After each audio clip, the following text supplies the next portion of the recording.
নমস্কার, জবাব চাই বাংলার এই বিশেষ এপিসোডে আমি ময়ূক রঞ্জন ঘোষ, আর 1 ঘন্টার অপেক্ষা তারপর super exclusive justice Abhijit Gangopadhyay Republic বাংলাতে। সমস্ত জল্পনা কল্পনার অবসান। জাস্টিস অভিজিৎ গঙ্গোপাধ্যায়, যিনি রাজনীতির ময়দানে যাবেন বলে গোটা বাংলা এই মুহূর্তে জানতে চাইছিল, জবাব চাইছিল কোন রাজনৈতিক দলে যাবেন, কোথায় যাবেন, কি করবেন, নির্দল প্রার্থী হয়ে দাঁড়াবেন, বিজেপিতে যাবেন, বামেদের সমর্থনে আসবেন, বিকাশ রঞ্জন ভট্টাচার্যের দলে যাবেন। সমস্ত জল্পনার অবসান ঘটিয়ে জাস্টিস অভিজিৎ গঙ্গোপাধ্যায় রিপাবলিকে পদত্যাগ করবার পরে প্রথম সাক্ষাৎকার দিলেন এবং সাক্ষাৎকারে স্ট্রেট অ্যাওয়ে বলে দিলেন, আমি বিজেপি যাচ্ছি। 7ই মার্চ অর্থাৎ পরশুদিন, কাল প্রধানমন্ত্রী নরেন্দ্র মোদী রাজ্যে আসছেন, সেখানে জাস্টিস অভিজিৎ গঙ্গোপাধ্যায় যাচ্ছেন না, এটা ক্লিয়ার করে দিলেন। পরশুদিন বিজেপির সল্টলেক অফিসে জাস্টিস অভিজিৎ গঙ্গোপাধ্যায় অফিসিয়ালি গেরুয়া পতাকা হাতে নিয়ে বিজেপি জয়েন করছেন এবং তার কারণও তিনি এক এক করে বললেন। কিন্তু আজকের জবাব চায় বাংলা এই কোনো কিছু নিয়ে নয়। জাস্টিস অভিজিৎ গঙ্গোপাধ্যায়ের পূর্ণাঙ্গ সাক্ষাৎকার রাত 9টা এবং রাত 11টায় আপনারা দেখবেন। কিন্তু এই মুহূর্তে মজা লাগছে, জাস্টিস অভিজিৎ গঙ্গোপাধ্যায়ের এই সাক্ষাৎকার শেষ হওয়ার কয়েক মিনিটের মধ্যে তৃণমূল কংগ্রেস নেতা অভিষেক বন্দ্যোপাধ্যায়, যাকে বারবার জাস্টিস গাঙ্গুলি কটাক্ষ করেছেন এবং তার পাশাপাশি নাম না করে বারবার তালপাতার সেপাই বলেছেন, ঢাল নেই, তরোয়াল নেই, তালপাতার সেপাই আমরা ছোটবেলা থেকে পড়ে এসেছি, তালপাতার সেপাই বলে কটাক্ষ করেছেন। কখনো বলেছেন পেটে বোমা মারলেও একটা আইনের কোনো শিক্ষা বেরোবে না। কখনো একেবারে স্ট্রেট অ্যাওয়ে বলেছেন যে শিক্ষা নেই, অশিক্ষায় ভরে গেছে, আমি অ্যাডাল্ট স্কুল চালাতে পারবো না। অভিষেক বন্দ্যোপাধ্যায়ের বিরুদ্ধে জাস্টিস গাঙ্গুলি প্রস্তুত। তিনি বলেছেন যদি দল চায়, যদি বিজেপি চায়, আমি দাঁড়াতে প্রস্তুত এবং এই লড়াইটা আসলে হবে দুর্বৃত্তায়ন বনাম সাধারণ মানুষের। এই লড়াইটা আসলে হবে মাফিয়া রাজ বনাম সাধারণ মানুষের। এবং অভিষেক বন্দ্যোপাধ্যায় এবং তৃণমূল কংগ্রেস এবং কুণাল ঘোষ এবং তৃণমূলের মুখপাত্ররা এবং তৃণমূলের আইটি সেল এবং তার পাশাপাশি সাধারণ মানুষ যারা এই মুহূর্তে বিভ্রান্ত হয়ে আছেন যে সত্যি তো জাস্টিস অভিজিৎ গাঙ্গুলি করলেনটা কি, রাজনীতিতে এলেন, তার উপরে বিজেপিতে এলেন, তার মানে এবার আমাদের সমস্ত কিছুতে জল পড়ে গেল, ভেস্তে গেল। জাস্টিস অভিজিৎ গঙ্গোপাধ্যায় তার মানে সমস্ত ভার্ডিক্ট, সমস্ত জাজমেন্ট, সেগুলো পলিটিক্যালি মোটিভেটেড জাজমেন্ট দিয়েছেন, অর্থাৎ রাজনৈতিক উদ্দেশ্য প্রণোদিত ভার্ডিক্ট দিয়েছেন। তৃণমূল কংগ্রেস উদ্বাহ নৃত্য করছিল, অভিষেক বন্দ্যোপাধ্যায়ও পলিটিক্যালি মোটিভেটেড বারবার বলেছেন, আজও বলেছেন, তাতেও যেন জল ঢেলে দিলেন জাস্টিস অভিজিৎ গঙ্গোপাধ্যায়। অভিজিৎ গঙ্গোপাধ্যায় আজ চ্যালেঞ্জ করলেন আমাকে, বললেন যে আমি চাই অভিষেক বন্দ্যোপাধ্যায়, আমি চাই তৃণমূল কংগ্রেস আমার বিরুদ্ধে মামলা করুক, সুপ্রিম কোর্টে যাক, এই কোর্টে যাক, ওই কোর্টে যাক, যে কোনো কোর্টে যাক, কিন্তু গিয়ে বলুক যে justice Abhijit Gangopadhyay politically motivated বা রাজনৈতিক উদ্দেশ্য নিয়ে এই সমস্ত মামলা করেছে। অভিষেক বন্দ্যোপাধ্যায় আজকে কি একেবারে, আমি প্রথমে অভিষেক বন্দ্যোপাধ্যায়ের যে সাক্ষাৎকার সেইটা দেখাবো, যে প্রতিক্রিয়া রিপাবলিক বাংলায় আমার সঙ্গে জাস্টিস অভিজিৎ গাঙ্গুলির যে ইন্টারভিউ, তারপরেই রিপাবলিক বাংলার যে সাক্ষাৎকার তার পাল্টা অভিষেক বন্দ্যোপাধ্যায়ের প্রতিক্রিয়া এবং এটা নিয়ে জাস্টিস অভিজিৎ গঙ্গোপাধ্যায়ের প্রতিক্রিয়া, দুটো একসাথে দেখাবো এবং তারপর বিতর্ক শুরু করব।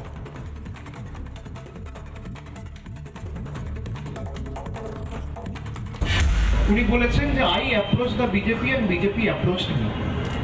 এটা খুব interesting, you have to read between the lines.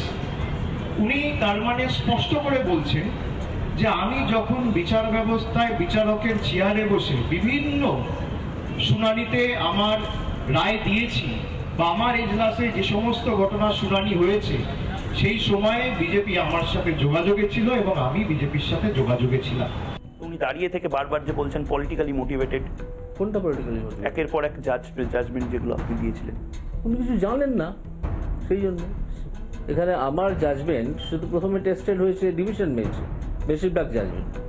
কোনো জাজমেন্ট তারা আশকারা পেয়ে গিয়েছেন, কিছু বড় উকিলের আশকারা পেয়ে সোজা হাইকোর্টে, সুপ্রিম কোর্টে চলে গেছেন।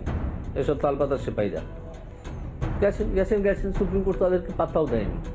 শাহজাহানকে গ্রেপ্তারের ক্ষেত্রেও নাকি হাত পা বেঁধে রেখে দিয়েছিল আপনার কথায়, যাকে আপনি তালপাতার সেবাই বলছেন, সে তো এই কথাও বলেছিল আজকে সিবিআই তদন্ত। মিথ্যে কথা, সে জানেই না, তার পেটে বোমা মারলেও বেরোবে না আইন সম্বন্ধে দুটো কথা। কি জানে আইনের অকাউকে জানে? কিছু জানে না, অ্যাবসলিউটলি নীল।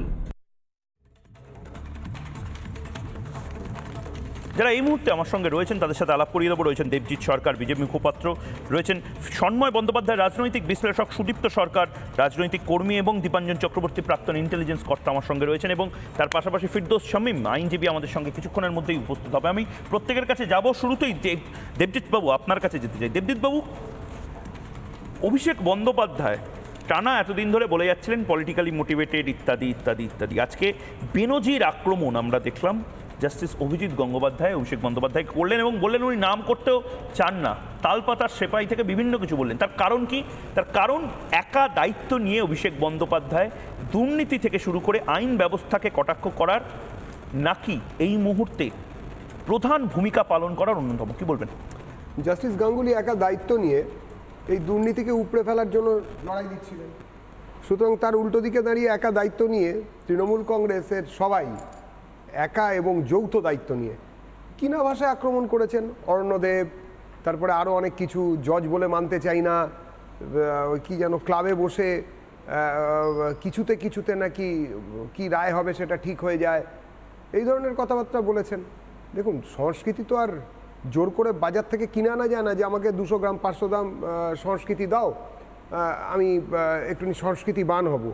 তৃণমূলের যা সংস্কৃতি তাতে তৃণমূল এই ভাষাতেই আক্রমণ করবে, এটা স্বাভাবিক, এটা নিয়ে কোনো ভাবার কিছু নেই। যেটা নিয়ে তৃণমূল, আপনি নিজে আইনজীবী, তৃণমূল একটা জিনিস বারবার খুব সূক্ষ্মভাবে, আমি সেটা জাস্টিস গাঙ্গুলিকেও বলছিলাম যখন প্রথম সাক্ষাৎকার উনি রাজনীতিতে আসার পরে পদত্যাগ করার পরে আদালত থেকে উনি করছিলেন, তৃণমূল কিন্তু গ্রামে গ্রামে এই বার্তাটা, যেভাবে এনআরসির সময়, সিএ এর সময় এই বার্তাটা ছড়িয়ে দেওয়া হয়েছিল যে দেখো তোমাদের কিন্তু সমস্ত জমি জমা নিয়ে নেবে, তোমাদেরকে বের করে দেবে, এই সময় গ্রামে গ্রামে একটা প্রচার চালানো হচ্ছে, এবং সেটা সূক্ষ্মভাবে যে দেখো বলেছিলাম অভিষেক বন্দ্যোপাধ্যায় তৃণমূল কংগ্রেস কিচ্ছু করেনি, দেখো বলেছিলাম এই জাজটা আসলে বিজেপির লোক, দেখো বলেছিলাম এই যা যা করছে সেগুলো রাজনৈতিক উদ্দেশ্য প্রণোদিত পাবে। আমি এটা নিয়ে জাস্টিস গাঙ্গুলিকে জিজ্ঞেস করেছিলাম, এবং উনি বলছেন যে আমি চাই অভিষেক বন্দ্যোপাধ্যায় এটা চ্যালেঞ্জ করুন এবং সুপ্রিম কোর্টে যান, গিয়ে বলুন যে ধর্মাবতার আমার সমস্ত মামলাগুলো তার মানে এই জাজটা উদ্দেশ্য প্রণোদিতভাবে করেছিল, আপনারা ব্যবস্থা নিন। বলছে যে আবার নাকি এখানে মুখ পুড়ে ফিরে আসবে। এটা কি ঠিক না ভুল? না, যেটা কথা সেটা হচ্ছে না হয় জাস্টিস গাঙ্গুলির ব্যাপারটা, তাও ওনারা বলছেন, মানুষ বোঝানোর চেষ্টা করছেন, মানুষ বুঝবে কি বুঝবে না পরের কথা, কিন্তু আপনারা এটা বলুন তাহলে তো পুরো তামাম হাইকোর্টটাই তাহলে বিজেপি হয়ে গেছে। হাইকোর্টের সমস্ত জজ সাহেব যারা রয়েছেন, যারা অনারেবল জাস্টিস যারা রয়েছেন ক্যালকাটা হাইকোর্টের, তারা সবাই বিজেপি হয়ে গেছেন। সুপ্রিম কোর্টের যেসব মামলাতে রাজ্য সরকার ডানগালে বাঙালে চড় খেয়ে বারবার ফেরত আসে, তারা সবাই বিজেপির ক্যাডার, এবং এরকমই মনে করতে হবে। ওনারা কাকে কাকে বোঝাবেন, কি বোঝাবেন? লোয়ার কোর্ট জুডিশিয়ারি থেকে হায়ার কোর্ট জুডিশিয়ারি অবধি একই রকমভাবে আক্রান্ত হয়েছে, নগ্নভাবে আক্রান্ত হয়েছে, এবং সেটা সবসময় তৃণমূল কংগ্রেস করেছে। আমরা শুধু সিপিএম আমলে দেখেছিলাম লালা বাংলা ছেড়ে পালা বলেছিল সিপিএম, এবং সব জায়গাতে লোয়ার জুডিশিয়ারিকে খুবভাবে অপমানিত করার চেষ্টা করতো সিপিএমের লোকেরা বা বামফ্রন্টের লোকেরা, সেটাও আমরা দেখেছি। কিন্তু মানে এইরকম চরমভাবে কোনো জজ সাহেবের বাড়ির সামনে লাগিয়ে দেওয়া, পোস্টার লাগিয়ে দেওয়া, কোনো জজ সাহেবকে সামনে পেছনে গালাগালি দেওয়া, কালো পতাকা দেখানো, এবং ব্যক্তিগত স্তরে তার নামে বাজে কুৎসা রটানো, এসব সমস্ত শালীনতার বেড়া তৃণমূল কংগ্রেস ছাড়িয়ে গিয়েছে। অবশ্য তৃণমূলের কাছ থেকে কী শালীনতা এক্সপেক্ট করবেন? মানে এটা তো এক্সপেক্টেড নয় যে তৃণমূল কংগ্রেস শালীন হয়ে যাবে। যারা কিনা শাহজাহানকে সাপোর্ট দেয়, যারা কিনা আরও গরু চোর কয়লা চোর এদের নিয়ে ঘুরে বেড়ায়, যাদের দিন চলে গরু চুরি কয়লা চুরির পয়সায়, তাদের কাছ থেকে এর থেকে বেশি কি এক্সপেক্ট করা যেতে পারে ভাই? আমি ঠিক এই জায়গাতে একবার যেটা নিয়ে আলোচনাটা হচ্ছে, এই 80% কেস সেগুলো হয় খারিজ হয়ে গেছে, 80% কেস সেগুলো রাজনৈতিক উদ্দেশ্য প্রণোদিত, বিজেপির সাথে হাত মিলিয়ে আগে থেকেই হ্যান্ড ইন গ্লাভস যেটাকে বলে সেইভাবে নাকি কোর্টরুমে বসে, এজলাসে বসে জাস্টিস গাঙ্গুলি এই সমস্ত কিছু করেছিলেন। এই সমস্ত একটা ধারণা এবার আপনার পাড়ায় পাড়ায় ওই দুয়ারে অপপ্রচার চালানো হবে। আমি এটা জিজ্ঞেস করেছিলাম কারণ সত্যি কথা, এই ধারণাটাই দেবজিৎ দা, এই ধারণাটাই আমার বা আপনার বাইরে এটাই বুমেরাং হবে, এটাই বুমেরাং হবে। আমরা মনে প্রাণে চাই যে মানুষকে গিয়ে ওনারা বোঝানোর চেষ্টা করুন যে এই লোকটা সেই লোক, যে লোকটা টাকার বিনিময়ে আমরা যে চাকরি বিক্রি করার দুয়ারে চাকরির মতন ব্যবস্থা করার চেষ্টা করেছিলাম টাকার বিনিময়ে, অন্য কোনো কিছু নয়, মেধার বিনিময় নয়, এই লোকটা তাতে বাধা হয়ে দাঁড়িয়েছিল। এই লোকটা সেই লোক যারা কিনা মেধা প্রতারিত হয়েছিল, যাদের মেধা চুরি হয়েছিল, যারা দিনের পর দিন মাতঙ্গিনীর মূর্তির পাশে গান্ধী মূর্তির নিচে বসেছিল শীত গ্রীষ্ম বর্ষাকে উপেক্ষা করে এখনো বসে আছে। এই লোকটা সেই লোক যে কিনা এদের পাশে দাঁড়ানোর চেষ্টা করেছিল। উনি গিয়ে বলুক, ওনারা গিয়ে যত এটা বলবেন তত মানুষ আমি যে কথাগুলো বলছি সেই প্রতিধ্বনি দেবে। ধ্বনি যা আসবে প্রতিধ্বনি তার থেকে উল্টো আসবে। এটা একটা অদ্ভুত উলট পুরাণ এই বাংলায় হতে চলেছে। এবং তার পাশাপাশি একবার দেখে নেব জাস্টিস গাঙ্গুলি, যদিও জাস্টিস গাঙ্গুলি একদম সরাসরি বলেছেন আমাকে জাস্টিস গাঙ্গুলি নয়, আমাকে অভিজিৎ বাবু বলুন, বা আমাকে ফালতু লোক অভিজিৎ গঙ্গোপাধ্যায় বলুন, আমাকে আর জাস্টিস বলবেন না। আমি মানুষের সাথে কাজ করতে চাই, দেখি ফেল করি বা পাস করি। আমি একবার 80% কেস যেগুলো জাস্টিস গাঙ্গুলি দেখেছিলেন তা নাকি উদ্দেশ্য প্রণোদিতভাবে, রাজনৈতিক উদ্দেশ্য প্রণোদিতভাবে দেখেছিলেন। কি বলছেন? আমি নিজে জিজ্ঞেস করেছিলাম আপনাদের প্রশ্নের এই উত্তরটা জাস্টিস গাঙ্গুলি কি দিয়েছেন একবার শুনবো।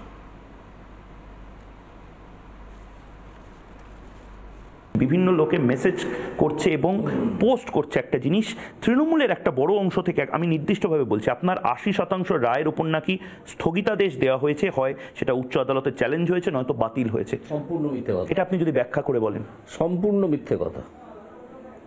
কোনো রায় আমার এখনো পর্যন্ত স্টে হয়ে পড়ে আছে মাত্র 2টো, আর 16টা মামলা 19টা মামলা হাইকোর্টে ফেরত পাঠানো হয়েছে আবার পুনর্বিচারের জন্য ডিভিশন বেঞ্চের কাছে। সুপ্রিম কোর্ট তো ওখানেই খারিজ করে দিতে পারতো 19টা মামলা, করে দিত। 19টার অ্যাপিলেন্ট কে ছিল? স্টেট ছিল, স্টেটেরই তো হার হয়েছে। এখানে আমার জাজমেন্ট শুধু প্রথমে টেস্টেড হয়েছে ডিভিশন বেঞ্চে, বেশিরভাগ জাজমেন্ট। কোনো জাজমেন্ট তারা আশকারা পেয়ে গিয়েছেন, কিছু বড় উকিলের আশকারা পেয়ে সোজা হাইকোর্টে সুপ্রিম কোর্টে চলে গেছেন। এসব তালপাতার সেপাইরা গেছেন সুপ্রিম কোর্ট তাদেরকে পাত্তাও দেয়নি। অর্থাৎ 80% নিয়ে যে এই মিথ্যা কথাটা, এই মিথ্যাচারটা বোধহয় ধোপে টিকবে না। আমি ফিরদৌস শামীমও চলে এসেছেন, ওনার কাছেও যাবো, কিন্তু সন্ময়দা আপনার কাছে যাওয়ার আগে তালপাতার সেপাই একজনকে নাম না করে বারবার, এবং নাম করেছেন, আমি করেছি, উনি বলছেন যে ওনাকে আমি ধর্তব্যের মধ্যেই আনি না। তার পাশাপাশি উনি কি বলেছেন আজকে, এবং আমি তার কারণটা জানতে চাই। একবার আমি শুনে নিই যে জাস্টিস গাঙ্গুলি কি বললেন, এবং তারপরেই রিপাবলিকের এই ইন্টারভিউয়ের পরেই অভিষেক বন্দ্যোপাধ্যায় কি বললেন শুনেন। অভিষেক বন্দ্যোপাধ্যায়, এই নামটাও আপনি আমার সামনে আর করবেন না, আমিও এই নামটা উচ্চারণ করব না। একজনকে আপনি তালপাতার সেপাই বলেছেন। হ্যাঁ, তালপাতার সেপাইদের তালপাতার সেপাই বলতে হবে। এবং অনেক লোক আছেন তারা তো এই তালপাতার সেপাই বা সেই ধরনের, তারা তো কোনো রাজনীতিবিদই না, তারা ক্রিমিনাল। কিছুক্ষণ আগে পর্যন্ত হাইকোর্টের জাজ ছিলাম, আমি একটা দুষ্কৃতকারীকে নিয়ে আলোচনা করব না। বিজেপির যারা নেতা তারা আমার নাম নেয় না, তারা ভাববাচ্চে কথা বলে। আর প্রাক্তন বিচারপতি, আমি প্রাক্তন বলছি তার কারণ হচ্ছে উনি ইতিমধ্যেই ওনার রেজিগনেশন টেন্ডার করেছেন, আর প্রাক্তন বিচারপতিও ভাববাচ্চে কথা বলেছে, আমার নাম নেয়। সুতরাং এই মিলটা খুব ইন্টারেস্টিং। সন্ময় ব্যানার্জি, প্রথমে আপনারা এই ভাইপো ভাইপো ভাইপো করে বলেন, এবং অভিষেক বন্দ্যোপাধ্যায় ঠিকই বলেছেন, নাম নেন না আপনারা কেউ, ভাইপো ভাইপো করেন। এখন নতুন বিজেপি নেতা মাননীয় অভিজিৎ গাঙ্গুলি তালপাতার সেপাই বলছেন, এবং আমি জিজ্ঞেস করলাম আপনার নামে তো মানহানির মামলাও হতে পারে, উনি বললেন যে ঠিক আছে আরও অনেক মামলা হবে, দেখে নেব। এটা কি অ্যাটিটিউড? না ময়ূক, একটা কথা বলি তোমাকে, প্রথমেই বলি তো উনি তো পরিষ্কার তালপাতার সেপাইকে দুষ্কৃতকারী বলেছেন। হ্যাঁ, ফলে একজন সাংসদকে বলছেন, একজন দুষ্কৃতকারী বলছেন। আমি কেন বলছি ময়ূক, তোমরা যে কোনো রাস্তা একটা সার্ভে করো, বুম নিয়ে সাধারণ মানুষের ওপিনিয়ন নাও যে চুরির মুখ কে এই বাংলায়। দুটো নাম আসবে, মমতা বন্দ্যোপাধ্যায়, অভিষেক বন্দ্যোপাধ্যায়। আমাকে তোমাকে বলতে হবে না, যে কোনো মানুষকে, এই যে রাজ্যে এত চুরি ডাকাতি হচ্ছে তার মুখটাকে, মাথাটাকে সাধারণ মানুষ বলবে, আমাদের বলতে হবে না যে অভিষেক বন্দ্যোপাধ্যায়, মমতা বন্দ্যোপাধ্যায়। আচ্ছা, আমি একটা কথা খুব সিম্পল পরিষ্কার বলি, আজকে যে যখন আমরা এই টক শোতে বসছি, আজকে শেখ শাহজাহানকে যাতে কোনোভাবে পুলিশ থেকে সিবিআই এ না যায় তার জন্য একটা রাজ্য সরকার কত লক্ষ টাকা খরচা করে মনু সিংভিকে সুপ্রিম কোর্টে দাঁড় করিয়ে আজকেই স্টে অর্ডার চাইতে গিয়েছিল, বলো তো কি তার ইন্টেনশন ছিল, কি পেছনে ছিল? অর্থাৎ অপরাধীদের মাথা হচ্ছেন এরা। শেখ শাহজাহান, আমি তো বলি শেখ শাহজাহান, না এখনো পাইনি, চেষ্টা করা হচ্ছে। প্রধান বিচারপতি বেঞ্চে সেখানে বলা হয়েছে যে 3টে দিন স্টে অর্ডার দিন, প্রধান বিচারপতি 4:30 টাইম দিয়েছেন, তারপর সুপ্রিম কোর্টে দৌড়েছেন এবং তারপর সুপ্রিম কোর্টে গিয়ে সেখানে চেষ্টা করেছেন মনু সিংভিকে দিয়ে জাস্টিস সঞ্জীব খান্নার বেঞ্চে, তিনিও রাজি হননি, মুখ পুড়েছে, শেষ পর্যন্ত সিবিআই হাতে দিতে হবে। অর্থাৎ একজন শেখ শাহজাহানকে বাঁচানোর জন্য 55 দিন যেমন সন্দেশখালী থানাকে দিয়ে খেলাটা খেলানো হয়েছে, বসিরহাট পুলিশকে দিয়ে খেলানো হয়েছে, ঠিক একইভাবে এখন ওই এর থেকে ভবানী ভবন থেকে শেখ শাহজাহানকে বাঁচানোর জন্য সুপ্রিম কোর্ট পর্যন্ত দৌড়েছেন।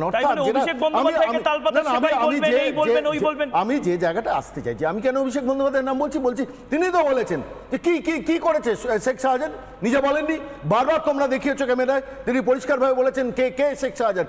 শেখ শাহজাহান তো কিছু করেনি অনুষ্ঠানে, সেই দিন তো শেখ শাহজাহান ছিল না, যখন 30টা ফোন ওই 28 মিনিটের মধ্যে করেছেন তখন শেখ শাহজাহান ছিল না, অভিষেক বন্দ্যোপাধ্যায় বলেছেন, বলে তার নাম আসে। আমি আজকে এখানে খুব পরিষ্কারভাবে দর্থহীন ভাষায় কয়েকটা কথা বলে যেতে চাই, সেটা হচ্ছে জাস্টিস অভিজিৎ গাঙ্গুলি নির্বাচনী রাজনীতিতে যে দলে তিনি জয়েন করুন না কেন, এসে যাওয়াতে মমতা বন্দ্যোপাধ্যায়, অভিষেক বন্দ্যোপাধ্যায়ের ভয়টা কোথায় জানেন তো? অন্ধকারের পাশে আলোটা তিনি দেখিয়ে দেবেন। বাংলার মাটিতে কংগ্রেস, তৃণমূল, সিপিএম, বিজেপি সমস্ত কিছু উধাও হয়ে গিয়ে এই লোকসভা নির্বাচনে করাপশন ইস্যুটা সামনে চলে আসবে, এইখানেই মমতা বন্দ্যোপাধ্যায়, অভিষেক বন্দ্যোপাধ্যায়ের ভয়। না আমি একটু বলে শেষ করি, সেটা হচ্ছে ধরুন অভিষেক বন্দ্যোপাধ্যায় সারথি কে ছিল? কুন্তল ঘোষ, জেলে সাসপেন্ডেড। অভিষেক বন্দ্যোপাধ্যায় সারথি কে ছিল? শান্তনু বন্দ্যোপাধ্যায়, জেলে suspended. Abhishek Bandyopadhyay operative mode কাদের হাতে ছিল? অয়নশীলদের হাতে ছিল। এই সব ক্রিমিনালদের দিয়ে তিনি দলটা চালিয়েছেন। রাজনীতিতে আসতে পারেন কিন্তু জাস্টিস গাঙ্গুলি আসতে পারে, শান্তনু আসতে পারে, অয়নশীলরা আসতে পারে, এরা সবাই আসতে পারে, বাকিবুর রহমানরা আসতে পারে। জাস্টিস অভিজিৎ গাঙ্গুলি এলেই তুমি একটা খেয়াল করে দেখো ময়ূক, আজকে 3 জনকে দিয়ে প্রেস কনফারেন্স করেছেন, মুখটা এত পুড়ে গেছে, নিজেরা আয়নার সামনে দাঁড়ালে বুঝতে পারবেন পোড়া মুখ, কিন্তু তাও এত পুড়ে গেছে যে প্রথমে অরূপ চক্রবর্তীকে দিয়ে প্রেস কনফারেন্স, তারপরে কুণাল ঘোষকে দিয়ে প্রেস কনফারেন্স, তারপরে কল্যাণ বন্দ্যোপাধ্যায়কে দিয়ে কুৎসিত কথাবার্তা বলানো, সব থেকে খারাপ মুখের ভাষার স্পিকারদের দিয়ে ক্যামেরার সামনে নিয়েছেন। কেন? এটা ভীতি, ভয়, কিসের জন্য? আপনি যদি সৎ থাকেন, মামাটি মানুষ সততার প্রতীক, কোন তৃণমূল কংগ্রেস আজ দেওয়ালে সততার প্রতীকটা মমতা বন্দ্যোপাধ্যায়ের নামের পেছনে লিখতে পারে না। তারাও জানেন তাদের নেত্রী চোর, তাদের যুবরাজ চোর, এন্টার দলটা চোর, আর সেইখানে দাঁড়িয়ে জাস্টিস অভিজিৎ গাঙ্গুলির মতো একজন মানুষ রাজনীতিতে আসছেন, বাকিবুর রহমান, কুন্তল ঘোষ, শান্তনু বন্দ্যোপাধ্যায়দের দিয়ে যখন অভিষেক বন্দ্যোপাধ্যায়ের দল চালাচ্ছেন, সেই সময় অপোনেন্টে যদি একজন জাস্টিস অভিজিৎ গাঙ্গুলি চলে আসেন, তাহলে ভয়টা কোথায়? ভয়টা অ্যাকচুয়াল জেনুইন হচ্ছে একদম। রাজনীতিতে নেমে এই যে কেলেঙ্কারিটা করলেন ফিরদৌস শামীম, আপনি দীর্ঘদিন ধরে দেখেছেন জাস্টিস গাঙ্গুলিকে, প্রথম প্রতিক্রিয়া কি? ভুল করলেন, ঠিক করলেন, কেলেঙ্কারি করলেন, বিজেপিতে গিয়ে সর্বনাশ করলেন, বামফ্রন্টে এলেন না। আমার তার ব্যক্তি সিদ্ধান্তের প্রতি আমার কোনো মন্তব্য নেই এবং আমি মন্তব্য করতে চাইব না, কিন্তু আমি যে কথা বলবো নিশ্চিতভাবেই সেটা হচ্ছে মামলা সংক্রান্ত। কারণ এই যে কথা বলছিলেন না জাস্টিস গঙ্গোপাধ্যায়, এই মামলার বেশিরভাগটাই আমি মামলা করেছি। Politically motivated. এবার যদি অভিষেক আমি নির্দিষ্টভাবে আজকে আপনি আমাকে তৃণমূলের দালাল বলতে পারেন, আপনি অভিষেক বন্দ্যোপাধ্যায়ের কথা বলতে পারেন, কিন্তু আজকে বাংলার মানুষেরও এটা প্রশ্ন যে আজ যদি অভিষেক বন্দ্যোপাধ্যায় বা কুণাল ঘোষ বা দেবাংশু বা যে কেউ গিয়ে কোনো কোর্টে গিয়ে বলে, দেখেছিলেন তো এই হচ্ছে ফিরদৌস শামীম সিপিএম করে, এই হচ্ছে জাস্টিস গাঙ্গুলি যে এখন বিজেপি করে, এই পুরো মামলাগুলো তো আসলে আমরা বলেছিলাম যে এগুলো তৃণমূলকে ফাঁসানোর জন্য, তখন কি করবেন? এবার বলি যে জাস্টিস গঙ্গোপাধ্যায় তিনি রায় দিয়েছিলেন, সেই রায় চ্যালেঞ্জ করে, শুধুমাত্র জাস্টিস গঙ্গোপাধ্যায় একা রায় দিয়েছেন তা তো নয়, সেই রায় চ্যালেঞ্জ করে ডিভিশন বেঞ্চে গেছিলেন জাস্টিস সুব্রত তালুকদার, তিনি ডিভিশন বেঞ্চে জাজমেন্ট দিয়েছিলেন। জাস্টিস তপব্রত চক্রবর্তী, এই যে মিউনিসিপ্যালিটি স্ক্যাম, সেটির জাজমেন্ট দিয়েছেন জাস্টিস তপব্রত চক্রবর্তী। এবং শুধু তাই নয়, আপনাদের জেনে রাখা উচিত যে সেই রায় সুপ্রিম কোর্টে চ্যালেঞ্জ করে রাজ্য সরকার গেছিল এবং সুপ্রিম কোর্টে টেস্টেড হয়েছে এবং রাজ্য সরকার হেরেছে, তাই মিউনিসিপ্যালিটি স্ক্যাম এবং সেটা ফাইনালিটি অ্যাটেন্ড করে গেছে, আর কোনো জায়গায় আর অ্যাপিল করার কোনো জায়গা নেই, এটা জেনে রাখা উচিত। দ্বিতীয় বলি যে সেই সুপ্রিম কোর্টের নির্দেশে সেই মামলাগুলো যখন রিটার্ন ব্যাক আছে, আজকেও সেই মামলার শুনানি হয়েছে জাস্টিস দেবাংশু বসাক এবং জাস্টিস সাব্বার রশিদের বেঞ্চে, এবং আপনাকে দেখিয়ে দিচ্ছি আমার নিজেরই 136খানা মামলা আজকের লিস্টে আছে। ফলে যে শুধুমাত্র যে জাস্টিস অভিজিৎ গঙ্গোপাধ্যায় শুধুমাত্র যে রায় দিয়েছেন, বিষয়টা একদমই এরকম নয়। এবং এই মামলাগুলো কারা করেছিল, কোনো সিপিএম, কোনো বিজেপি, কোনো আরএসপি, কোনো বিজেপি, অন্য কোনো দল করেনি, করেছিল যোগ্য চাকরি প্রার্থীরা, সেতাবউদ্দিনের মতো ছেলেমেয়েরা, আব্দুল গনি আনসারির মতো ছেলেমেয়েরা, যারা বঞ্চিত হয়েছে, যারা দেখেছে যে লিস্টে তাদের নাম আছে 135-এ, তাকে টপকে গিয়ে 274 নম্বর ব্যক্তিকে চাকরি দেওয়া হয়েছে, লিস্টে কোথাও নাম নেই, তাদের চাকরি দেওয়া হয়েছে, তখন তারা এসে আদালতে মামলা করেছেন। আমরা মামলা করেছি এবং তার জন্য অভিজিৎ গঙ্গোপাধ্যায়, তিনি সেই সময় ডিটারমিনেশনে ছিলেন, তিনি রায় দিয়েছেন। আমি বিশ্বাস করি এই যে মামলাগুলো এত পরিষ্কার ফ্যাকচুয়াল আসপেক্টে, এই মামলা নিয়ে যদি মমতা বন্দ্যোপাধ্যায়ের সামনেও যেতাম, ওর কাছ থেকে রায় আদায় করতাম। তার কারণ এই মামলাগুলো অত্যন্ত পরিষ্কার যে 135 যার র্যাঙ্ক তাকে টপকে গিয়ে 274 নাম্বার যার র্যাঙ্ক তাকে চাকরি দেওয়া হয়েছে, যার লিস্টে কোথাও নাম নেই তাকে চাকরি দেওয়া হয়েছে। সে চাকরিগুলো কি হবে? বাতিল হবে খুব স্বাভাবিকভাবেই। কিন্তু আজকে ধরুন আপনি যদি মনে করেন যে কোনো একজন বিচারপতি, তিনি তার ব্যক্তি সিদ্ধান্ত নিতেই পারেন, তিনি রাজনৈতিক দলে যোগ দিতেই পারেন, কিন্তু তার অর্থ এই নয় যে সেই মামলাগুলো। তাহলে অভিষেক ব্যানার্জি বলছেন কেন? আমি এই প্রশ্নটা জাস্টিস গাঙ্গুলিকে করেছিলাম, ফিরদৌস শামীম আপনাকেও করছি, অভিষেক ব্যানার্জি তাহলে বলছেন কেন? একবার অভিষেক বন্দ্যোপাধ্যায় কি বলেছিলেন এবং তার উত্তরে এটা এর আগেও তৃণমূল কংগ্রেস কি বলেছিলেন এবং তার উত্তরে জাস্টিস গাঙ্গুলি সাক্ষাৎকারে কি বলেছেন শুনবো, এবং ফিরদৌস শামীমকে একই প্রশ্ন করব। একবার শুনে নি। উনি বলেছেন যে I approach the BJP and BJP approached me. এটা খুব interesting, you have to read between the lines. উনি তার মানে স্পষ্ট করে বলছেন যে আমি যখন বিচার ব্যবস্থায় বিচারকের চেয়ারে বসে বিভিন্ন শুনানিতে আমার রায় দিয়েছি বা আমার এজলাসে যে সমস্ত ঘটনা শুনানি হয়েছে, সেই সময়ে বিজেপি আমার সাথে যোগাযোগে ছিল এবং আমি বিজেপির সাথে যোগাযোগে ছিলাম।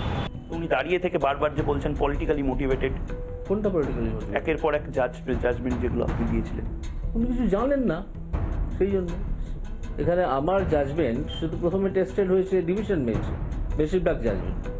কোনো জাজমেন্ট তারা আশকারা পেয়ে গিয়েছেন, কিছু বড় উকিলের আশকারা পেয়ে সোজা হাইকোর্টে, সুপ্রিম কোর্টে চলে গেছেন। এসব তালপাতার সেপাইরা গেছেন সুপ্রিম কোর্ট তাদেরকে পাত্তাও দেয়নি। শাহজাহানকে গ্রেপ্তারের ক্ষেত্রেও নাকি হাত পা বেঁধে রেখে দিয়েছিল, আপনার কথায় যাকে আপনি তালপাতার সেবাই বলছেন, সে তো এই কথাও বলেছিল আজকে সিবিআই তদন্ত। মিথ্যে কথা, সে জানেই না, তার পেটে বোমা মারলেও বেরোবে না আইন সম্বন্ধে দূর কথা। কি জানে? আইনের অভাব জানে? কিছু জানে না, অ্যাবসলিউটলি নীল। ফিরদৌস শামীম, আমি একদম স্পেসিফিক্যালি বলছি, তাহলে এই দুয়ারে অপপ্রচারের পরিকল্পনাটা কেন? বাড়িতে বাড়িতে পাড়ায় পাড়ায় তৃণমূলের এই ক্যাম্পেইনটা তাহলে কেন? তার কারণ হচ্ছে তৃণমূল কংগ্রেস নামক এই রাজনৈতিক দলটি, আমি একদম খুব সরাসরি বলি যে এই দলটি হচ্ছে দুষ্কৃতী এবং দুর্নীতিগ্রস্তদের সমাজ। এই রাজনৈতিক দলে আপনি কাদের পাবেন নেতা হিসেবে? শওকত মোল্লা, কে মুখ্যমন্ত্রী বলে তুই বাস স্ট্যান্ড নিয়ে কী করবি, তুই তো বোম বান্ধিস, তাকে এমএলএ টিকিট দেন এবং সে নির্বাচিত হয়। এই শাহজাহানকে কে টিকিট দিয়েছিল জেলা পরিষদে? তৃণমূল কংগ্রেস। অনুব্রত মণ্ডলকে, পার্থ চট্টোপাধ্যায়কে, মানিক ভট্টাচার্যকে, এই কুন্তলকে, শান্তনুকে, এই যে নামগুলো যদি নিতে শুরু করেন না, তাহলে দেখবেন দুই ধরনের নেতা পাবেন, এক দুর্নীতিগ্রস্ত নেতা, আর না হলে এই শাহজাহান, তারপর শওকত, এই টাইপের দুষ্কৃতী নেতা। ফলে এই দুই ধরনের নেতা ছাড়া তো তারা চলতে পারেন না। ফলে খুব স্বাভাবিকভাবেই তারা মনে করেন যে সমস্ত দুষ্কর্মের মাধ্যম দিয়েই প্রশাসন চালানো সম্ভব, দুষ্কর্মই হচ্ছে তাদের দল পরিচালনার একমাত্র পাথেয়। এই অবস্থায় দাঁড়িয়ে তারা যখন বুঝতে পারছেন যে তাদের অবস্থা যথেষ্ট খারাপ, তাই তারা বিভিন্নভাবে আক্রমণ করতে চাইছেন, যেগুলো সত্যিই এই যে বিভিন্ন বিচার ব্যবস্থার মধ্য দিয়ে উঠে এসছে যে তারা এই দুষ্কর্মের সঙ্গে যুক্ত, সেইগুলোকে নেগেট করতে চাইছেন এবং মানুষের সামনে একটা অন্য ধরনের স্টোরি বিল্ড আপ করার চেষ্টা করছেন। কিন্তু এই করে লাভ হবে না, কারণ মানুষ সাদা খাতা দেখে নিয়েছে যে সাদা খাতার মাস্টারদের দ্বারা তাদের ছেলে মেয়েদের পাঠ দেওয়ার জন্য সমস্ত রকম বন্দোবস্ত করেছে এই মমতা বন্দ্যোপাধ্যায়ের সরকার। এই সমস্ত দুষ্কর্মের সঙ্গে আমি সরাসরি বলছি মমতা বন্দ্যোপাধ্যায় নিজে সরাসরি যুক্ত। যদি ইমিডিয়েট কাউকে জেলে পাঠাতে হয় তাহলে সেটা হচ্ছে মমতা বন্দ্যোপাধ্যায়। সুদীপ্ত দা, তৃণমূল কংগ্রেস এই মিথ্যাচারটা চালাচ্ছে কেন? মানে কেউ তো একটা মিথ্যা কথা বলছে, হয় অভিষেক বন্দ্যোপাধ্যায় বা জাস্টিস অভিজিৎ গাঙ্গুলি। কে মিথ্যা কথা বলছে? এতক্ষণ ধরে সবাই সবার বক্তব্য রাখলো, তো সেই ঘুরে ফিরে একই জায়গায় প্রশ্ন এসে দাঁড়ালো যে দুর্নীতি। তা আমার কথা হচ্ছে, যখন উনি একটা জুডিশিয়াল সিস্টেমে ছিল, ওনার হাতে যখন আইন ব্যবস্থা এবং বিচার ব্যবস্থা ছিল, তাহলে উনি রিজাইন করলো কেন? উনি রিজাইন করলো কেন? উনি তো এই জাজমেন্টটা বা এই কেসটাকে পুরো কন্টিনিউ না করে উনি প্রি রিটায়ারমেন্ট নিচ্ছিলেন কেন ছিল না? এই আপনার থেকে কেন ছিল না? সুপ্রিম কোর্টের কেন ছিল না? কেন ছিল না? কেন ছিল না? আপনারা বলুন, এটা বলুন কেন ছিল না? সুপ্রিম কোর্টের নির্দেশ এই হচ্ছে মেন কারণ। না না আপনি জানেনই না, পাবলিক শুনে রাখুন কারণটা কি। আজকে জনগণ শুনে রাখুন কারণটা হচ্ছে এই রাজ্যে এত দুর্নীতি হয়েছে, শান্তি পাচ্ছেন না। সুপ্রিম কোর্ট বলেছে এইটা একটা পাবলিক স্ক্যামের আপনি বলুন, আপনি বিজেপির প্রতিনিধি বলুন। পাবলিক স্ক্যাম, গণ দুর্নীতি চেহারা নিয়েছে, এটা কেউ বলেছে? আপনারা বাংলার সকল মানুষ জানে। তাই যেহেতু যেহেতু ডিভিশন বেঞ্চেই হয়, তাই সুপ্রিম কোর্টের মিথ্যা কথা বলছে সুদীপ্তদা। সুদীপ্তদা কে মিথ্যা কথা? বেশ ফিরদৌস আমি বুঝলাম, সুদীপ্তদা কে মিথ্যা কথা বলছে সেই চিল্লায়। আরে ভাই সত্যি এই জায়গা ডিভিশন বেঞ্চে মামলা চলছে, আজকে মামলা করেছে, আগামীকাল আবার মামলা করব। তার কারণ গণ দুর্নীতি করেছে মমতা বন্দ্যোপাধ্যায়। তাই সুপ্রিম কোর্টের নির্দেশে ডিভিশন মামলা ফিরেছে। দেবজিৎ সরকার এবং সন্ময় বন্দ্যোপাধ্যায় কথা বলার চেষ্টা করছেন এবং আমাদের সাথে দীপাঞ্জন বাবুও রয়েছেন। আমি বেশ এক এক করে বেশ হয়ে গেছে আমি দুজনকেই থামাচ্ছি। আমি টাইমার দিচ্ছি। সন্ময় বন্দ্যোপাধ্যায়কে প্রথমে 30 সেকেন্ড, দেবজিৎ সরকারকে তারপরে 30 সেকেন্ড। হয়েছে। ময়ূক আমি একটা খুব স্পেসিফিক কথা বলি। আজকে অভিষেক বন্দ্যোপাধ্যায় কাউন্টার করেছেন না তোমার ইন্টারভিউয়ের প্রেক্ষিতে, আমি বা ওর প্রেস কনফারেন্সের প্রেক্ষিতে অভিষেক বন্দ্যোপাধ্যায় কি বলেছেন যে এই গত 7 দিন ধরে যে রায়গুলো উনি দিয়েছেন সেই সময় উনি বিজেপির সঙ্গে ডিল করেছেন, অথচ জাস্টিস অভিজিৎ গাঙ্গুলি গত 7 দিন ধরে গত 1 সপ্তাহে অ্যাডজুডিকেশন করেননি। প্রকাশ্যে তিনি ক্যামেরার সামনে বলেছেন, আর অভিষেক বন্দ্যোপাধ্যায় সেইটাকে টার্ন অ্যারাউন্ড করিয়ে দিয়ে বললেন এই সময় যে রায়গুলো দিয়েছেন তাহলে সেই রায়গুলো বাতিল হওয়া উচিত। আমি বলছি পড়াশোনা না করা এক জিনিস, কিন্তু মানুষকে এইভাবে মিথ্যে কথা বোঝানো। আমি বলছি অভিষেক বন্দ্যোপাধ্যায় আফটার অল একটা আঞ্চলিক দলের সর্বভারতীয় সাধারণ সম্পাদক। এক মিনিট আঞ্চলিক দলটা চোরেদের দল হতে পারে, কিন্তু তার মুখপাত্র কেন মিথ্যে কথা বলবেন? আমার এইটা খালি বারবার মনে হয়। দেবজিৎ সরকারকে টাইমার দেওয়া হোক, 30 সেকেন্ড। দেবজিৎ সরকার বেশ। সুদীপ্তদা হয়ে গেছে সুদীপ্ত সরকার হয়ে গেছে। দেবজিৎ সরকার বেশ। দেবজিৎ সরকার হয়ে গেছে। দেবজিৎ সরকার বলুন।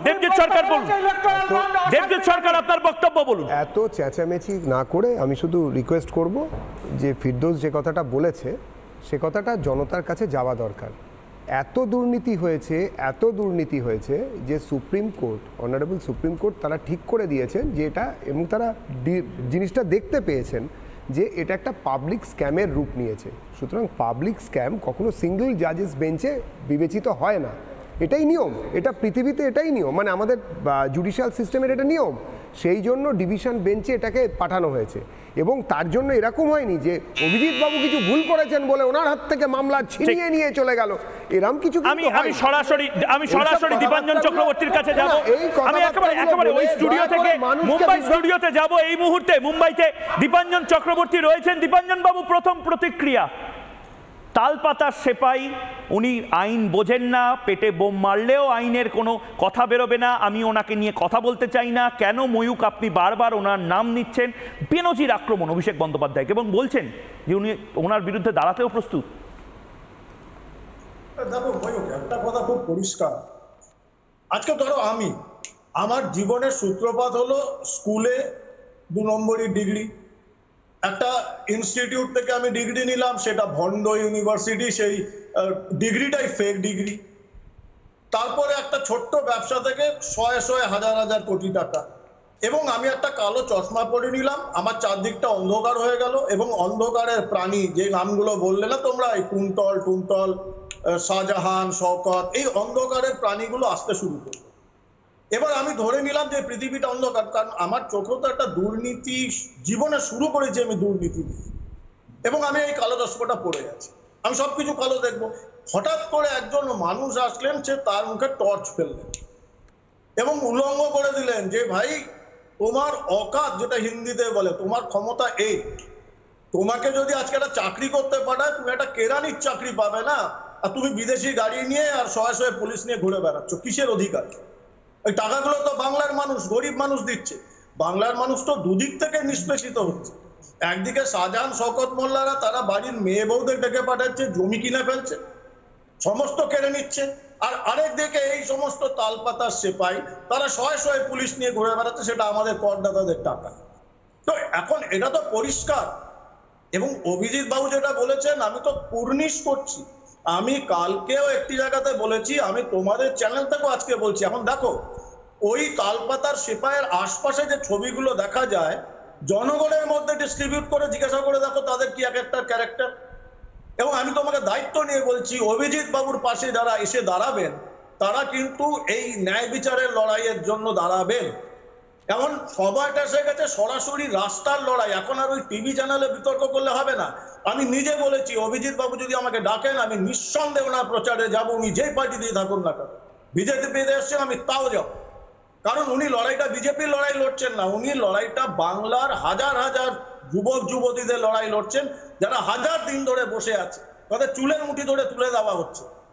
আর ওই তালপাতার সেপাই সে বড় বড় কথা বলছে। একদিন ওপেন বিতর্কে বসানো হোক, দেখা যাক যে ওনার কতটা জ্ঞান।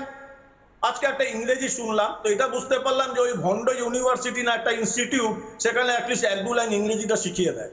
এটা ভুলে যায় between the lines. Between the lines কি অভিজিৎ বাবু কি বলেছেন? I had approached BJP. উনি কি বলেছেন আমি একদিন আগে, দুদিন আগে, এক মাস আগে, 4 মাস আগে করেছি? বিটুইন দ্য লাইন্সটা একজন অপরাধী তার অপরাধ মনস্ক যে মন, সেই মন দিয়ে দেখে, যেটা কালো চশমা আগেই বললাম। তো অভিজিৎ বাবুর বক্তব্যকে আমি 100% সমর্থন করি। এবং উনি যে আগুনটা জ্বালালেন আজ এই দুর্নীতির বিরুদ্ধে লড়াইয়ে, আমি নিশ্চিত। আর যে বাড়িতে বাড়িতে যে প্রোপাগান্ডা, আমি নিশ্চিত উনি বিজেপিতে গেছেন, বিজেপিতে যথেষ্ট ভালো ভালো নেতা রয়েছেন, যথেষ্ট মজবুত সংগঠন, তারা গ্রামের লেভেলে গিয়ে মানুষকে বোঝাবেন, কাউন্টার করবেন। আর এই লড়াইটা অভিজিৎ বাবু লড়বেন, আমরাও আছি ওনার সঙ্গে। দীপাঞ্জন বাবু, আপনাকে আমি একটু থামাচ্ছি, কারণ এই মুহূর্তে একটা বড় ব্রেকিং এসছে সন্দেশখালী থেকে। সেই ছবি আমি এই মুহূর্তে দেখাচ্ছি। প্রধানমন্ত্রীর সভায় যোগ দিতে বাধা, এই বাধার অভিযোগ সন্দেশখালীর মহিলাদের অভিযোগ, তাদের বাধা দেওয়া হচ্ছে, তারা ক্যামেরার সামনে এসেছেন। ভাবুন, সংবাদ মাধ্যমে প্রশাসন, কিছু বিরোধী নেতা আছে, তারা চান না যে আমরা আপনার কাছে পৌঁছাই। আপনি যেভাবে ব্যবস্থা করুন, আমরা যেন আপনার কাছে পৌঁছাতে পারি।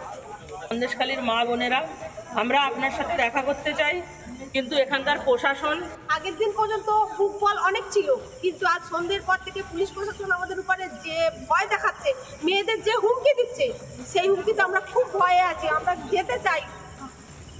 বড় খবর এই মুহূর্তে, প্রধানমন্ত্রীর কাছে আগের দিন পর্যন্ত বুকফল অনেক ছিল, কিন্তু আজ সন্ধ্যের পর থেকে পুলিশ প্রশাসন আমাদের উপরে যে ভয় দেখাচ্ছে, মেয়েদের যে হুমকি দিচ্ছে, সেই হুমকিতে আমরা খুব ভয়ে আছি। আমরা প্রধানমন্ত্রী সভায় যোগ দিতে বাধা, প্রধানমন্ত্রী রাজ্যে, সেই ছবি আমরা দেখিয়েছি। রাজভবনে তিনি ঢুকে গেছেন। কাল তিনি বারাসতে সভা করবেন এবং সেখানে নির্দিষ্টভাবে মহিলাদেরকে বার্তা দেবেন, নারী শক্তির জয়গান গাওয়া হবে। সন্দেশখালীর বহু মহিলা সেখানে যেতে চান, সেখানে তারা যেতে পারছেন না বলে ক্যামেরায়, তারা ভিডিও ক্যামেরায় বিভিন্ন ক্লিপ তারা পাঠাচ্ছেন। এই সেই ছবি। তাদের অভিযোগ, কালই নোটিশ দিয়ে ডাকা হচ্ছে, তাদের নোটিশ দিয়ে বিভিন্ন মহিলাকে সন্দেশখালী থানাতে তলব করা হচ্ছে। যাদের তলব করা হয়েছে তাদের বারাসতে যাওয়ার কথা ছিল, বারাসতে যাদের যাওয়ার কথা চাউর হয়ে যায়, তাদের প্রত্যেককে নাকি নোটিশ দেওয়া হচ্ছে। এই মহিলারা আবার নতুন করে সন্দেশখালী যাচ্ছে।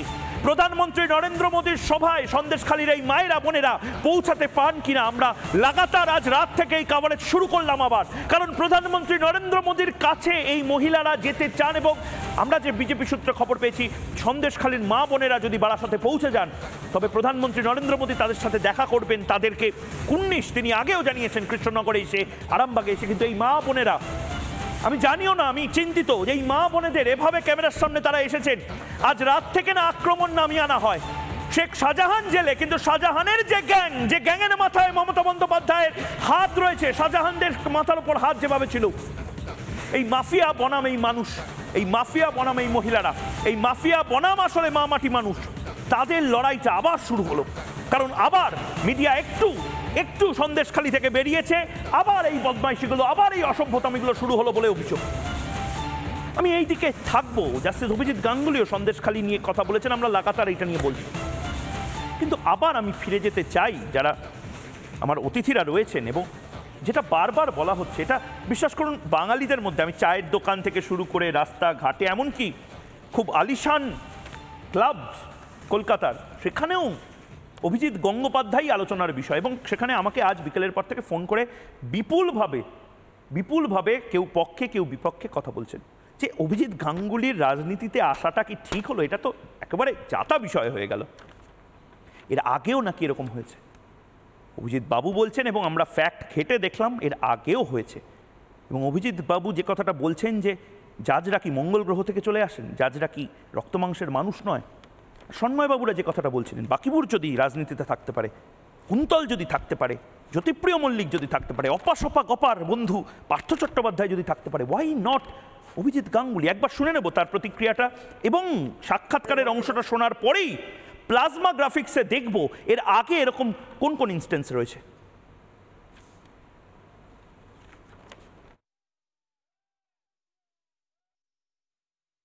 জজ সাহেব রাজনীতিতে চলে এলো, এটা হয়েছে? চলে আসবে।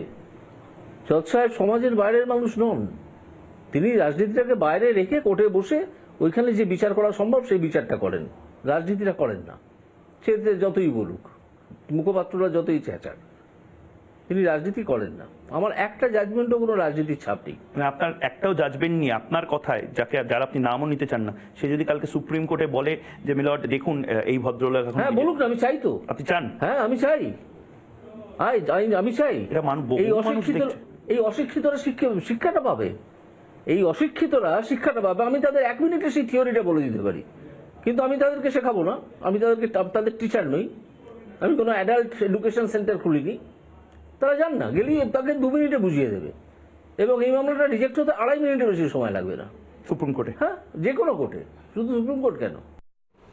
আমি কুইকলি একবার প্লাজমাতে দেখে নেব এর আগে এই ধরনের কোনো ইনস্ট্যান্স বা এক্সাম্পল কি ছিল, দেখে নিই না। গোটা বাংলার মানুষ জানতে চায় এজলাস ছেড়ে রাজনীতিতে কে কে এসেছেন। বাহারুল ইসলাম সুপ্রিম কোর্টের প্রাক্তন বিচারপতি থেকে রাজনীতিতে এসেছিলেন, রাজনীতি থেকে ফের গুয়াহাটি হাইকোর্টের বিচারপতি হন। বাহারুল ইসলাম গুয়াহাটি হাইকোর্ট থেকে সুপ্রিম কোর্টে যান, এরকম নজির রয়েছে। সুপ্রিম কোর্ট থেকে ফের রাজ্যসভায় যান।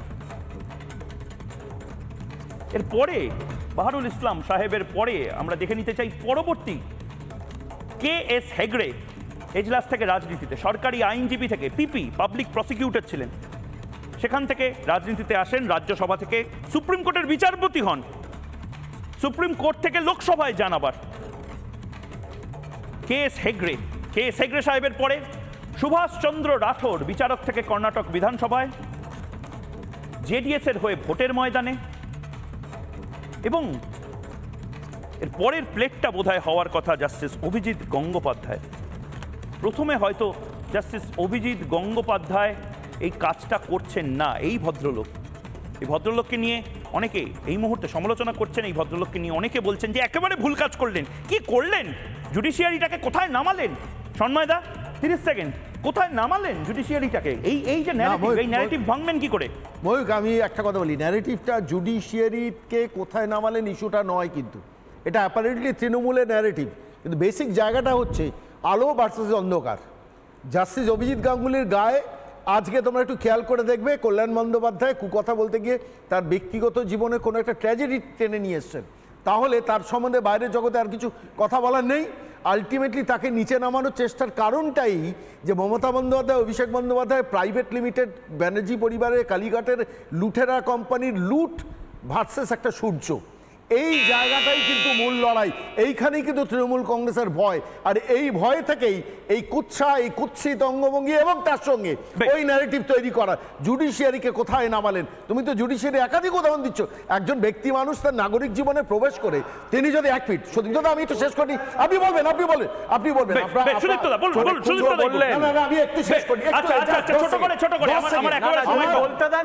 বলবেন, নিশ্চয়ই বলবেন। আরে চোরের মায় তো বড় কথা বলবেন, 10 সেকেন্ড সময় পেলেন। আপনি তো চোরের আপনি তো বেশি করে বলবেন, আপনাকে তো বেশি সুযোগ দেওয়া উচিত।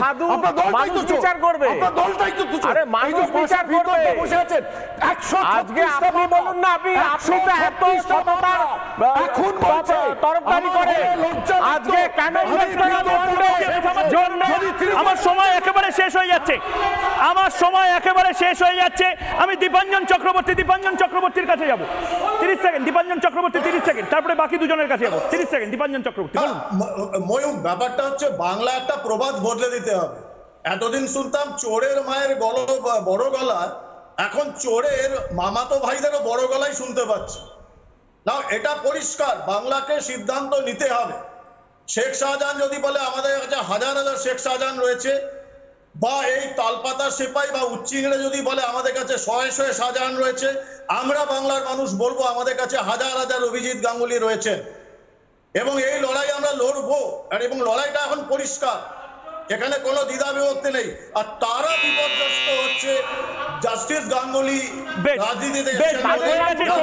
সময় শেষ দেবজিৎ সরকার, 30 সেকেন্ড দেবজিৎ সরকার, আমার একেবারে সময় শেষ। দেবজিৎ সরকার, সমস্যাটা এত চিৎকার চেঁচামেচি হচ্ছে, সুদীপ্ত দা আমি আপনার সময় বলিনি, সমস্যাটা দেবজিৎ সরকার হয়েছে, আপনার টাইমার শেষ হয়ে গেছে, আপনার টাইমার শেষ হয়ে গেছে। দেবজিৎ সরকার 30 সেকেন্ড বলছেন। আচ্ছা ঠিক আছে, গোদরা টোদরা হয়ে গেছে, হ্যাঁ ব্যাপম বাকি আছে, হয়ে গেছে।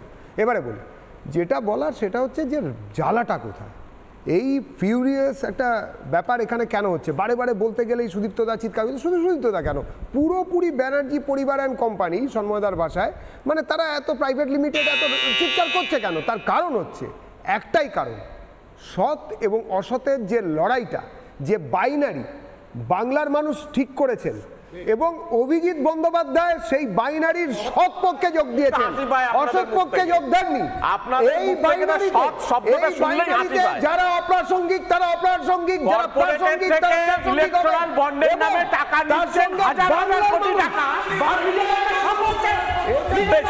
বেশ, আমি আমার বিতর্কের সময় শেষ, আমার বিতর্কের সময় শেষ। কিন্তু এই মুহূর্তে কলকাতায় প্রধানমন্ত্রী নরেন্দ্র মোদী পৌঁছেছেন এবং কলকাতায় রাজভবনে আজকে থাকবেন। কিন্তু তার আগে অসুস্থ স্বামী শরণানন্দকে দেখতে, রামকৃষ্ণ মঠ এবং মিশনের স্বামী শরণানন্দকে দেখতে উনি পৌঁছেছেন।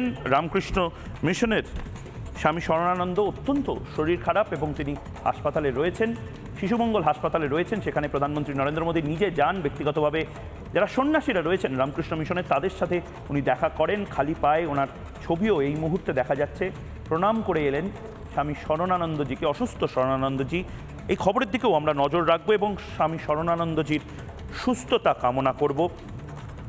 আপাতত এখানেই বিতর্ক শেষ করছি।